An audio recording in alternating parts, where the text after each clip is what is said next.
یہ حج کا ولیمہ اس پہ بڑا زور ہے، شادی کا ولیمہ. یہ دیکھیے کعبے کا ولیمہ کیوں ہوتا ہے کہ آپ کو شادی کر کے آئیں. اگر کوئی امت کا کوئی آدمی مجھے اس کا جواب دے دے، جو حج کرتے ہیں سب مسلمان، اس حج کا نام معلوم ہے آپ؟ حج کی ہیں 3 قسمیں، 2 بند ہیں، 1 کھلی ہے. ایک کھلی ہوئی ہے، وہی سب کرتے ہیں، شیعہ سنی سب. اس کا نام ہے حج تمتع. یہ سب کو کرنا پڑتا ہے. تو کچھ چیزیں حرام ہو جاتی ہیں. ادھر احرام باندھا، کچھ چیزیں حرام ہو گئی. کیا کیا؟ درخت کی پتی نہیں توڑ سکتے، مکھی نہیں مار سکتے، مچھر نہیں مار سکتے، شکار نہیں کھیل سکتے، خوشبو نہیں سونگھ سکتے. یہ سب حرام، سب حرام. محرم الحرام، بیت الحرام، اللہ کو بیت الحرام کہتے ہیں. سال بھر کے سارے مہینوں میں صرف ایک مہینے کو کہتے ہیں محرم الحرام. محرم بھی اسی سے ہے لفظ، وہی حرم، وہی احرام. محرم احترام، وہ مہینہ جس میں جدال حرام، محرم الحرام. جنگ حرام، جنگ نہیں ہونی چاہیے اس مہینے میں. حکم قرآن، سمجھے نا؟ اس لیے کہتے ہیں محرم الحرام. احرام، کچھ چیزیں ہوئی حرام، خوشبو حرام، شکار حرام، بی بی حرام. جیسے احرام باندھا، بی بی حرام. اب اس میں ہوتا ہے سوالیہ نشان. اب جب مینا سے نکل کے کعبے میں پہنچے، احرام اتارا. جیسے احرام اترا، اب جو چیزیں حرام تھیں وہ حلال ہو گئی. لیکن اس کا ہے طریقہ، قربانی دے چکے، اب سب چیزیں حلال ہو گئیں. صرف ایک چیز قیامت تک حرام رہے گی، وہ حلال نہیں ہوگی احرام باندھنے کے بعد بھی، احرام اتارنے کے بعد بھی. وہ کیا؟ شکار. یعنی مکے میں کسی چیز کو مار نہیں سکتے، درندہ پرندہ مچھر مکھی یہ سب نہیں. تو وہ شکار نہیں کھیل سکتے حدود حرم میں، یہ قیامت تک حرام. لیکن خوشبو سونگھ سکتے ہیں، پتا توڑ سکتے ہیں. اب اس کے ہیں طریقے، اس کے لیے ہے طواف. جب وہ طواف کر لیا احرام اتارنے والا تو سب حلال. اس سب چیزوں میں ایک چیز اور حرام ہوئی تھی، وہ تھی بیوی. اب اس رشتے کو پھر دوبارہ جوڑنا ہے، اس لیے ایک طواف رکھا، طواف النساء.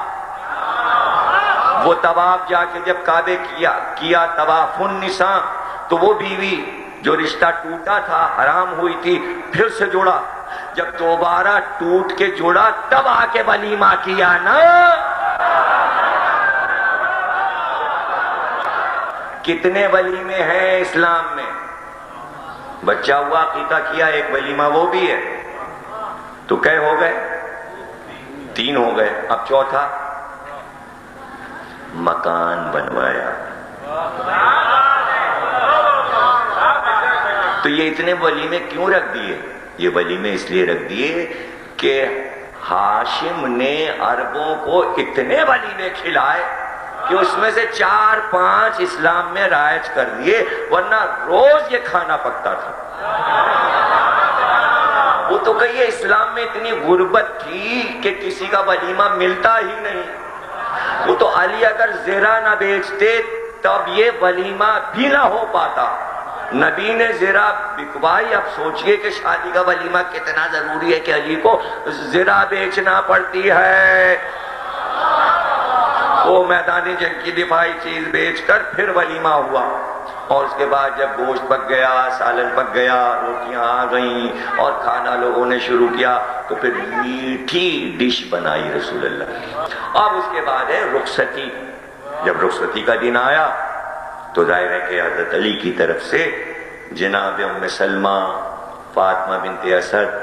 اب بات یہ تھی کہ جب بعض شادیاں ایسی ہوتی ہیں کہ لڑکی والے اور لڑکے والے ایک ہی ہوتے ہیں، تو وہ کبھی باراتی بن کے آ جاتے ہیں، کبھی ادھر سے لڑکی کو رخصتی کر رہے ہوتے ہیں. خاندان تو ایک ہی تھا، لیکن شان تھی ایک شادی کی کہ مولا علی نے ام سلمہ سے مکان مانگا، اور وہ مکان بھی جس میں ابو ایوب انصاری رہ رہے تھے مسجد قباء کے پاس، وہ مکان کیا سجا، ایک فرش بچھا دیا گیا، کچھ مٹی کے گھڑوں میں پانی بھر کے رکھ دیا گیا، ایک جگہ تھوڑی سی بالو حضرت علی نے ڈھیر کر دی، وہاں پر کچھ فرش بچھا کر چھلنی سوپ جو گھر کی چیزیں ہیں جگہ کو صاف کر دیا.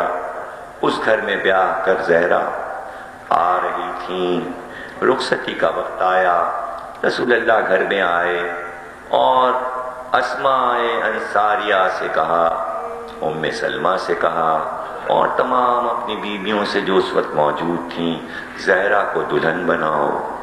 زہرا دلہن بنی، خدیجہ کے کپڑے ان کو پہنائے گئے، خدیجہ کا گلوبند ان کے گلے میں، خدیجہ بی بی کی شادی کی قمیص زہرا کو پہنائی گئی. جب دلہن بن چکیں، ایسے میں گریہ کا شور اٹھا. رسول اللہ نے پوچھا رونے کا کیا سبب ہے؟ ام سلمہ نے کہا بیٹی کو ماں یاد آ رہی. کسی بیٹی کی ماں مر جائے تو رخصتی کے وقت بیٹی کو ماں بہت یاد آتی ہے، بہت یاد آتی ہے. زینب جب رخصت ہوئیں تو اس وقت بہت روئیں، ماں یاد آئی. اس گھر سے بیٹیاں بھی رخصت ہوئیں، اس گھر میں بیٹیاں بیاہ کر بھی آئیں. جس شان سے زینب و ام کلثوم رخصت ہوئیں، اسی طرح ام لیلہ اور ام فروہ بھی بیاہ کر آئیں. بڑا استقبال ہوا، بڑا خطاب ملا، بچے پیدا ہوئے، پروان چڑھے، اللہ نے گودیاں آباد کی. ام فروہ کو اللہ نے 4 بیٹے عطا کیے، 4 بیٹے عطا کیے.